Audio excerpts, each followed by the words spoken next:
स्वामी पुण्यतिथी येत्या 15 तारखेला म्हणजेच बुधवारी येत आहे. आत्ता सध्या गुरुचरित्र सप्ताह चालू आहे. तर गुरुचरित्राचे पारायण संपल्यानंतर उद्यापन कसे करायचे आहे, उद्यापन घरी व केंद्रात कसे करायचे याची संपूर्ण माहिती आज आपण या व्हिडिओमध्ये पाहणार आहोत. तर व्हिडिओ शेवटपर्यंत नक्की पहा. स्वामी समर्थ पुण्यतिथी विशेष 9 ते 15 एप्रिल गुरुचरित्र पारायणाची सांगता शेवटच्या दिवशी म्हणजे शुक्रवारी पुण्यतिथीला सकाळी 52 किंवा 53वा अध्याय वाचून करावे. म्हणजेच 53वा अध्याय पूर्ण झाल्यानंतर तुम्ही गुरुचरित्र पारायणाची सांगता करू शकता. यात नैवेद्य, आरती, वाचन, अर्पण आणि गोडधोड नैवेद्य केला जातो. तसेच वरण भात, पुरणपोळी दाखवून श्री गुरुदेव दत्त नामस्मरणाने सेवा स्वामीचरणी अर्पण करावी व सांगता करायची आहे. तर पारायण सांगता विधी कशी करावी, स्वच्छता आणि नैवेद्य. शेवटच्या दिवशी पहाटे उठून स्नान करावे, स्वामींची दत्त महाराजांची पूजा करावी. 4 प्रकारचे नैवेद्य करायचे आहेत: वरण भात, डाळ, पुरणपोळी, गोड पदार्थ व श्रावणी शेंगांचा नैवेद्य दाखवावा. श्रावणी शेंगांचा नैवेद्य हा दत्तगुरूंना खूप आवडीचा आहे. अंतिम वाचन 12व्या किंवा 53व्या अध्यायाचे वाचन पूर्ण करावे आणि त्यानंतर सप्ताहातील काही अध्याय राहून गेले असल्यास ते वाचून घ्यावेत. या दिवशी जे शेवटचे अध्याय असतील ते कंप्लीट झाल्यानंतर तुम्ही पूर्ण करायचे आहेत. त्यानंतर नामस्मरण व आरती. श्री स्वामी समर्थ नामस्मरण करावे, दत्त महाराजांचे नामस्मरण करावे, दत्त महाराजांची आरती आणि श्री स्वामी समर्थांची आरती म्हणावी. तसेच या दिवशी गुरुचरित्राचे पारायणाची सांगता होते. त्यावेळी तुम्ही सेवा व अर्पण, या दिवशी आपली सेवा स्वामींच्या चरणी व दत्त महाराजांच्या चरणी अर्पण करायची आहे. माझ्याकडून काही चुकी झाली असल्यास क्षमा करावी अशा प्रार्थना करायची आहे. व या दिवशी तुम्ही केलेली सेवा अर्पण करून स्वामींना क्षमा याचना करायची आहे.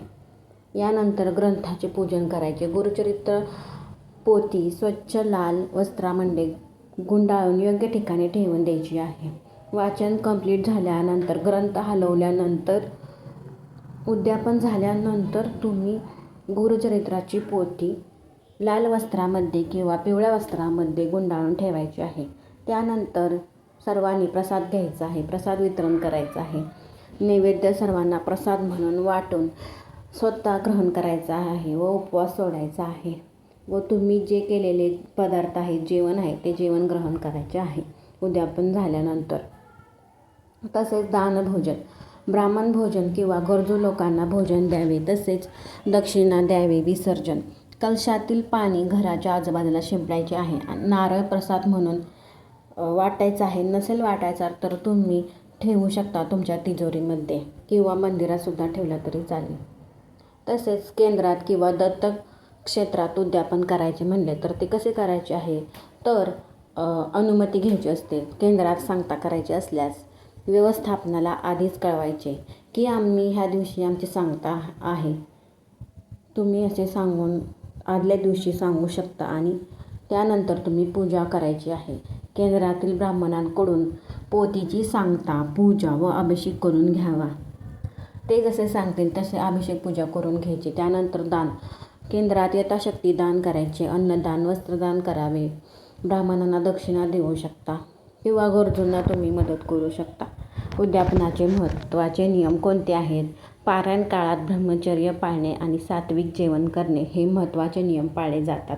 यामध्ये दूध, भात, चपाती आहार घेणे महत्त्वाचे मानले जाते. उद्यापनाच्या दिवशी कांदा लसूण वर्ज्य करायचा आहे. उद्यापनाच्या दिवशी तुम्ही जे पण जेवण कराल त्यात कांदा लसूण घालायचा नाही. कांदा लसूण न घालता जेवण बनवायचे आहे. उद्यापनाच्या दिवशी कांदा लसूण वर्ज्य करावा. वाचन एका ठिकाणी, एकाच जागी, शांत वेळेत आणि सोवळ्यात करावे. महिलांनी करत असेल तर महिलांनी साडी घालावी व बांगड्या घालायला अजिबात विसरू नये.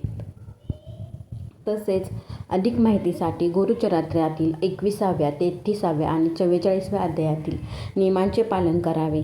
सांगतेच्या दिवशी श्री दत्तात्रेयांच्या प्रतिमेला किंवा मूर्तीला प्रदक्षिणा घालून नमस्कार करावा किंवा तुम्ही मंदिरात जाऊन सुद्धा असे करू शकता. जर तुम्ही केंद्रात करत असाल तर.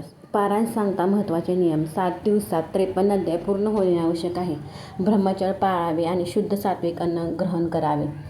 सांगता दिवशी घरातील सर्व सदस्यांनी मिळून पोथीचा गोड नैवेद्य अर्पण करायचा व सर्वांनी नैवेद्याचे सेवनसुद्धा करायचे आहेत.